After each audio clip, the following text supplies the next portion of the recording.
কারণে বাংলাদেশ তো এখন তো কিছুই পাচ্ছে না।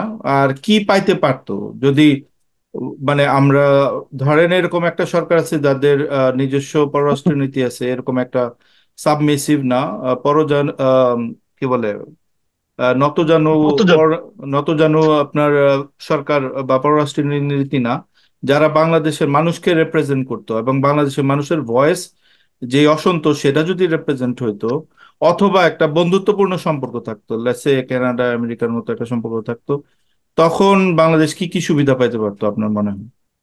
এখানে আবার সেই ইন্ডিয়া বাংলাদেশের এক্সাম্পলই আমি আনি। বাংলাদেশের সিমেন্ট ফ্যাক্টরি আছে সিলেটে, এটার জন্য চুনা পাথর আনতে হইতো ইন্ডিয়া থেকে। জি। দেখুন, ইন্ডিয়া যেই দামে চুনা পাথর বিক্রি করে নর্মালি, মানে তার নিজের দেশে, বাংলাদেশ সেই দামে কিনতে চাইছিল।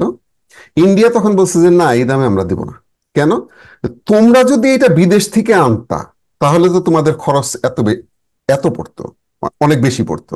সো তোমরা আমাদেরকে বেশি দামে মানে কিনতে হবে আমাদের চুনা পাথর। এক্স্যাক্টলি তুমি বিদেশ থেকে আনলে তোমার 11 US ডলার পড়বে তো পার টন। তো আমরা সেটা নেব না, আমরা তোমাদের কাছ থেকে 10 US ডলার নেব। বিষয়টা এরকম। সেম এই প্রপোজাল তারা যখন দিল, সেম কাজটা তখন মাহমুদুর রহমান সাহেব ছিলেন হচ্ছে বিনিয়োগ বোর্ডের প্রধান। তো উনি যখন রতন টাটা বাংলাদেশে স্টিল ফ্যাক্টরি তৈরি করতে আসলেন এবং গ্যাস সাপ্লাই চাইলেন উনি ভর্তুকিতে, মানে বাংলাদেশের জনগণ যেই রেটে গ্যাস পায় উনি সেই রেটে চাইলেন, মাহমুদুর রহমান বললেন না, ইন্টারন্যাশনাল রেটে দিতে হবে, আন্তর্জাতিক বাজারে গ্যাসের যেই দাম সেই দামে দিতে হবে। এটা নিয়ে কিন্তু এই যে গ্যাস চুক্তি মানে আহ, টাটার ইনভেস্টমেন্ট যে প্রপোজাল সেটা কিন্তু ফেরত গেল। তা এইটা হচ্ছে সমান, মানে দুই পক্ষ সমান বেনিফিশিয়ারি হবে। এখন ভারতের চিকেন নেক ডেফিনেটলি তাদের জন্য একটা সমস্যা। আমি মনে করি যে তারা যদি মনে করে, তারা যদি চায় যে একটা আহ, যুক্তিসঙ্গত প্রস্তাব দিয়ে এখানে বেসামরিক পরিবহন এখান দিয়ে যাবে, আমরা তাদের প্রতি সহানুভূতিশীল হইতে পারি। তাদের দরিদ্র জনগোষ্ঠী, তাদেরকে অনেক কষ্ট করে অনেক বেশি সময় ব্যয় করে, প্রায় 29 ঘন্টা লেগে যায় তাদেরকে আগরতলা যেতে, ইয়ে থেকে, কলকাতা থেকে। তো এটা তারা সরাসরি 8 ঘন্টা 9 ঘন্টায় চলে যেতে পারে। এখন কথা হচ্ছে, আপনারা ইকোনমিক্সে একটা আহ, শব্দ শুনে থাকবেন, অপরচুনিটি কস্ট, সুযোগ ব্যয়। তা আপনি এই 29 ঘন্টার বদলে এখানে যে 8 ঘন্টা দিয়ে যাবেন, আপনার যে তেল সাশ্রয় হবে, এর অন্তত পক্ষে 50% তো আপনি এখানে এই দেশটাকে দিবেন। জি। তা না আপনি 100 150 টাকা দিয়ে গাড়ি নিয়ে চলে যাচ্ছেন, এই বিশাল বিশাল গাড়ি, বিশাল বিশাল ট্রাক, এই রাস্তার মেনটেনেন্সে তো কষ্ট আছে, সেটা বাংলাদেশের জনগণ ব্যয় করবে। এই রেল লাইন, রেল, বাংলাদেশের জমি, বাংলাদেশের মানুষের জমি, বাংলাদেশের রেল, এটা মেনটেনেন্স করবে বাংলাদেশ রেলওয়ে। আপনি এখান দিয়ে রেল নিয়ে চলে যাবেন, বাংলাদেশকে কিচ্ছু দিবেন না। মানুষের ক্ষোভ কিন্তু ওইখানে। মানুষের ক্ষোভ কোথায়? যে তুমি আমার বর্ডারে আমার লোক মারতেছো, আমার দেশে তুমি মাদক ঢোকাচ্ছ, শুধুমাত্র আমার দেশকে টার্গেট করে তুমি ফেন্সিডিল ফ্যাক্টরি তৈরি করছো বর্ডারের আশেপাশে, এবং সেখান থেকে ফেন্সিডিল আসতেছে সমানে, তুমি সেগুলো থামাও না। তুমি আমার দেশের লোকের গরু চোরাচালানি বললে তুমি গুলি করে মেরে ফেলো। তার মানে কি ফেন্সিডিল চোরাচালানি জায়েজ আর গরু চোরাচালানি না জায়েজ? হুম হুম। কোন পৃথিবীর কোন বর্ডারে চোরাচালানি হয় না বলেন? ইউএস এর সাথে যে মেক্সিকোর বর্ডার আছে সেখানে চোরাচালানি হয় না? হ্যাঁ। ডেফিনেটলি হয়। তো তারা কি গুলি করে মেরে ফেলে? তো মূল সমস্যাটা হচ্ছে কিন্তু ওইটা, যে আপনার চুক্তি হইতে হবে যেন দুই পক্ষই লাভবান হয়।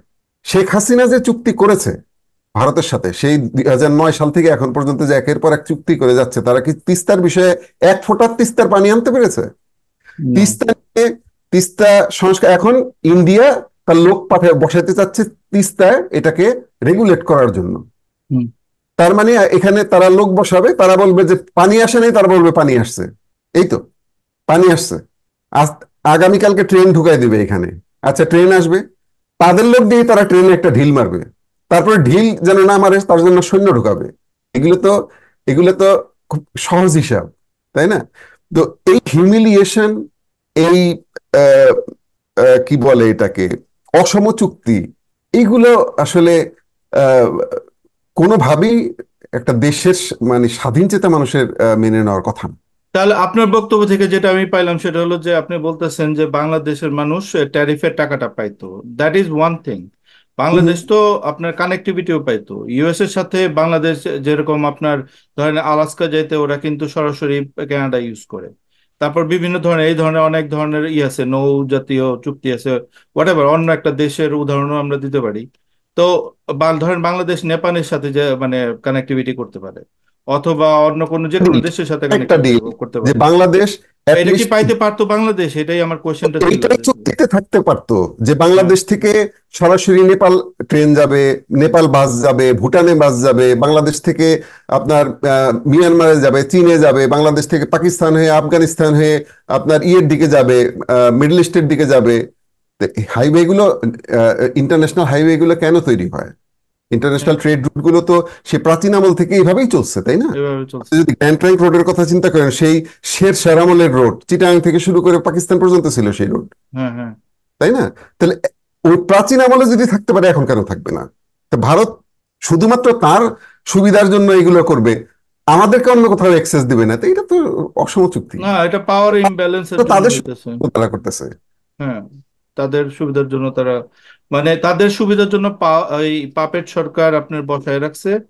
এবং রাইট। তাদেরকে বলতেছে যে আপনার এই লুটপাট গুলা কইরা যত পারো চুষা নাও, খায়া নাও।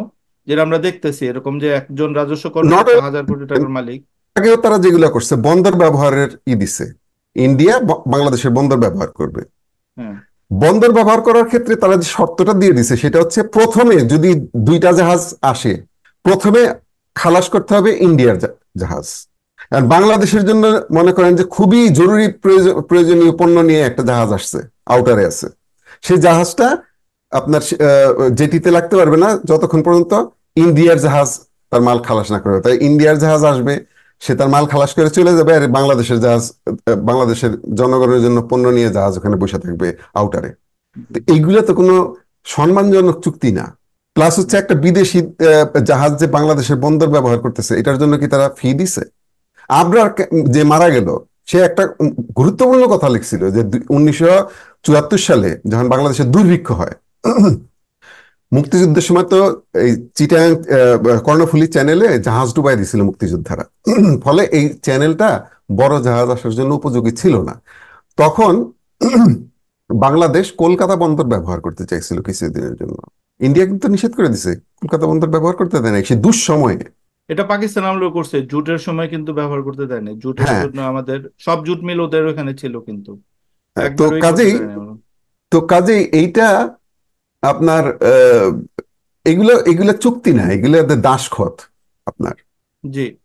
তো সম্পূর্ণ কোয়েশ্চেন হলো যে বাংলাদেশের 80 থেকে 90% মানুষ এখন ভারত বিরোধী, এবং কারণগুলো আপনি অলরেডি বলে দিছেন আপনার, যতক্ষণ আপনি বললেন পুরো খোলাখুলি হয়ে গেল। তো এখন বাংলাদেশের একটা ভারত বিরোধী আন্দোলনও চলতেছে, এখন খুব জোরালো আন্দোলন চলতেছে, ভারতীয় পণ্য বয়কট আন্দোলন। কিন্তু বাংলাদেশের আমি এমন একটা লেখাও দেখলাম যে ফেসবুকের মধ্যে একজন লিখছে যে আম, বাংলাদেশের পররাষ্ট্র মন্ত্রণালয় আসলে দিল্লির সাউথ ব্লকের একটা শাখা মাত্র। মানে এরা এইভাবে তারা রিপ্রেজেন্ট করে, মানে তারা যা বলে এখানে জাস্ট সিল দেওয়া হয়। মানে একটা নিজস্ব যে একটা কোনো একটা দেশ, এটার কোনো তার কোনো আপনার প্রমাণও নাই।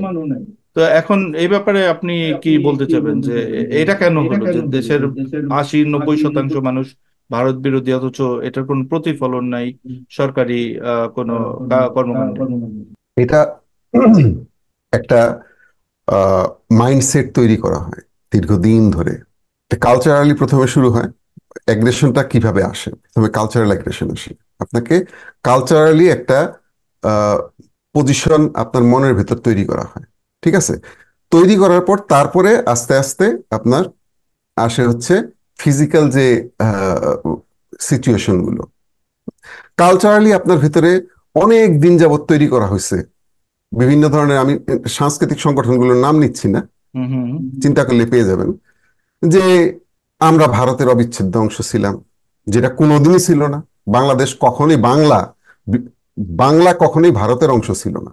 পাকিস্তানকে বলতে পারেন, বরঞ্চ বলতে পারেন যে পাকিস্তান থেকে এই যে ইন্ডিয়া নাম, ইন্ডাস রিভার চীনে, এই সরি পাকিস্তানে ঠিক আছে? হ্যাঁ, তো সিন্ধ, এই যে একটা সিন্ধ মাইন্ডসেট থেকে আমাদের নিয়ে। মধ্যে আমাদের মধ্যে তথাকথিত সংস্কৃতি সেবীদের মাধ্যমে করানো হয়েছে। হ্যাঁ, এদেরকে আবার কিভাবে সিজন করা হয়েছে, ইন্ডিয়া নিয়ে যে তাদেরকে পদক দেওয়া হয়েছে, তাদের সম্মাননা দেওয়া হয়েছে। ঠিক আছে? হুম। এবং আমরা আগে আমরা অনেক আমরা, গর্বিত হয়েছি হ্যাঁ, আমাদের আমরা পদককে যখন ছোট ছিলাম, গর্বিত হয়েছি। খেয়াল করেন ইন্ডিয়াতেও দেখবেন আপনি অনেক সিনেমাতে দেখবেন ছবি আছে পেছনে শিল্ড রাখা। আমি খেলাধুলা করতাম, আমরা শিল্ড পাইতাম আর কি। হুম। হুম। ঠিক আছে? এখন দেখবেন শিল্ড দেয় না, বা একটা দিত, কি বলে, একটা মেডেল দিত। ঠিক আছে?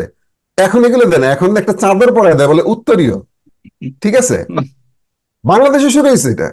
তো এই যে একটা কালচারাল অ্যাগ্রেশন, ওদের আপনাকে আস্তে আস্তে মানে মাথার ভিতরে আপনি ঢুকাইছে আপনি ইন্ডিয়ার অংশ, আপনি ইন্ডিয়ার দাস। এখন যখন আপনি নিজেকে এইভাবে কল্পনা করতে থাকবেন, তখন হয়েছে যে আপনার ওই যে একটা গরুকে খুঁটি গেড়ে দেওয়া হয়েছে। ঠিক আছে? সে তার একটা সার্কেল, সে জানে যে সার্কেলের বাইরে সে যেতে পারতেছে না। ঠিক আছে? এখন যখন সে অভ্যস্ত হয়ে গেছে, তখন খুঁটিটা তুলে নেওয়া হয়েছে, তারপরেও সে ওই সার্কেলের বাইরে আর যায় না। সে মনে করতেছে এটি বোধহয় আমার পৃথিবী, এর বাইরে যাওয়া যাবে না। তো আমাদেরকে এই অভ্যস্ত করার চেষ্টা চলতেছে। কালচারালি এটা অনেকদিন যাবত করা হয়েছে, তার ইফেক্ট আমরা দেখতেছি এখন। কিছু লোক দেখবেন বাংলাদেশের মানুষকে হত্যা করছে, এটার পক্ষে এসে যুক্তি দিবে। হ্যাঁ। ও ও এখানে চোরাচালানি কেন করতে গেছে? আরে বেটা, চোরাচালানি করতে যাক, মানুষ খুন করতে যাক, সে যদি 10 জন মানুষ খুন করে রাখে, তারপরে তাকে গুলি করে হত্যা করা যায় না। বিচার করতে হবে। তাকে যদি, সে যদি আক্রমণ করতে যায়, তাহলে তাকে এমন ভাবে গুলি করতে হবে যাতে সে আহত হয়, যেন মারা না যায়। পায়ে গুলি করতে হবে, হাতে গুলি করতে হবে। যদি ডিফেন্স, সেলফ ডিফেন্সের জন্য গুলি করতে হয়। কখনো কোনো আইন শৃঙ্খলা বাহিনী, আবার আমি বলতেছি, কখনো কোনো বাহিনী, যারা কোনো রাষ্ট্র দ্বারা পরিচালিত কোনো পোশাকি বাহিনী, তারা যদি কোনো মানুষকে হত্যার উদ্দেশ্যে গুলি করে, তাহলে সেটা একটা ওয়ার ক্রাইম, সেটা একটা ক্রাইম এগেনস্ট হিউম্যানিটি। আইসিসিতে মামলা করা যাবে এটা নিয়ে। জি।